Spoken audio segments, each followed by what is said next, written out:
Hello and welcome to another ID116 lecture video. My name is Jon Simpson.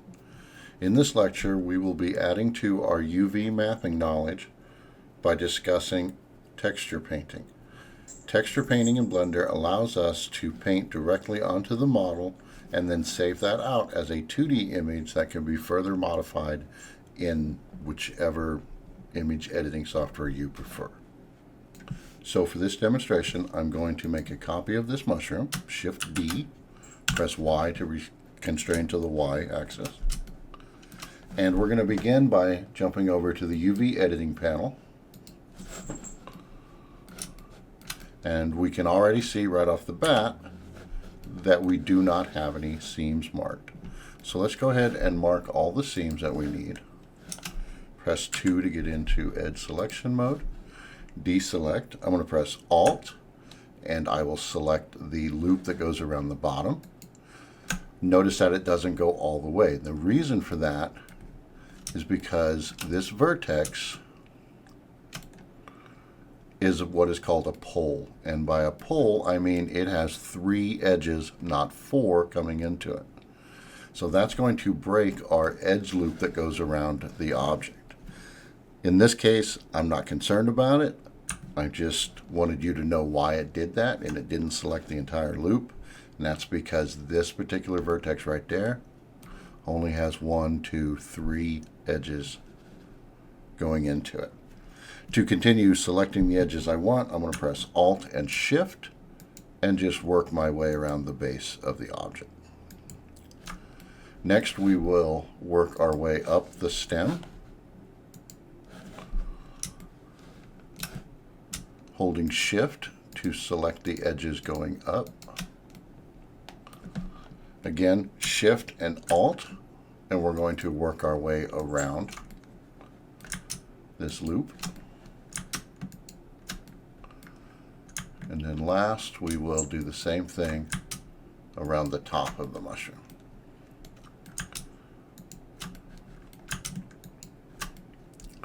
With all of the edges that we want selected, we're going to press U on the keyboard to bring up our UV mapping. We'll say Mark Seam.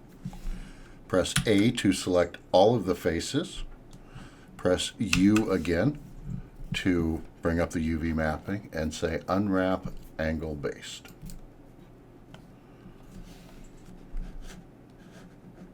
Now that we have our seams marked and our object unwrapped, let's go ahead and create a material and texture for this model. So we're going to click New. I've just been naming them after the color of the mushrooms I'm making, so we'll make this one purple.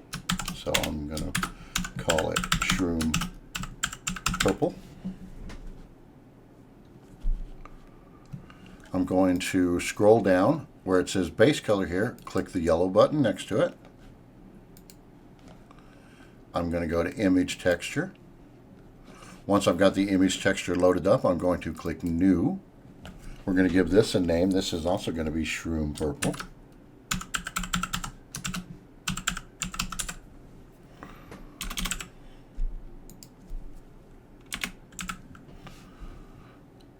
This is going to be a generated image, so we're going to generate blank, but we are going to go ahead and make it base color purple. So we say New Image. Now that has appeared on our model. It has not yet appeared there. We could bring that up by tabbing and then Shroom Purple. Okay, so we can see how it's going to lay on there. But at this point now we are done with the UV editing, so we're going to tab out of that and we're going to jump over to the texture paint panel. In the texture paint layout, we have 2 windows. We have an image editor, which is currently set to paint mode. There are 3 different modes for this image editor. We're going to leave it at paint. Below that we have the tool that we're using, and in this case it's an airbrush. For the sake of this tutorial, I am going to limit my discussion to just the airbrush, but know that you do have other types of brushes that you are allowed to use here. This will be the colors that are painted. Now we will be modifying these later, but for now we're just going to leave them like they are. We can change the blending mode. So if you're familiar with blending modes from, say, Adobe products, these behave in a very similar way. We can modify the size of our brush or the strength of our brush. And again, for the sake of this tutorial, I'm going to stop my explanation there, but there is a lot more to explore. Now, these two, brush and strength, those are things you're going to change quite often. So you can actually change those on the fly by right-clicking, and this little pop-up menu will come up. Now, got pretty much the same set over here.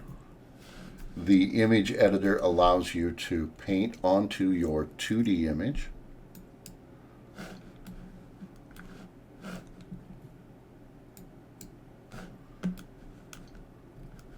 And the 3D viewport set to texture paint allows you to paint directly on the 3D model.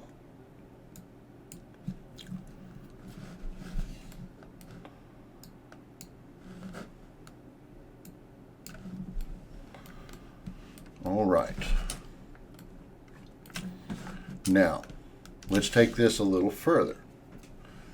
Currently, we're just painting with a very simple airbrush. It gives us this dot type texture, and I could come in and I could do this, but really I'm just kind of making it a single color, and it doesn't have a lot of texture or depth to it. But I can modify that by selecting the texture tab, clicking new, and this is going to create a brush that allows me to paint onto here. I'm going to set that brush to be made of clouds.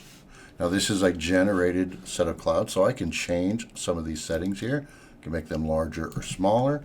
I'm just going to leave them at the default for now. But notice when I paint, what happens? I get two different colors.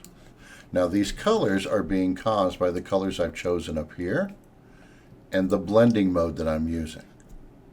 So if I change this to overlay, they're going to look different.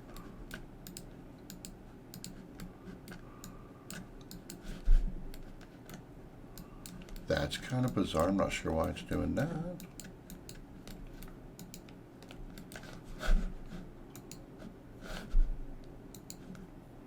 Let's go back to mix. So, but we can change, oh, I went to darken. But we can change the blending mode if we want to. I'm going to go ahead and look at it from the bottom. We're going to scroll all the way out, and I'm just going to paint the bottom of that in one single stroke. Notice what it did. It painted just those round parts that were seen in my viewport. So now I'm just going to kind of come in and start clicking and filling in the rest of it.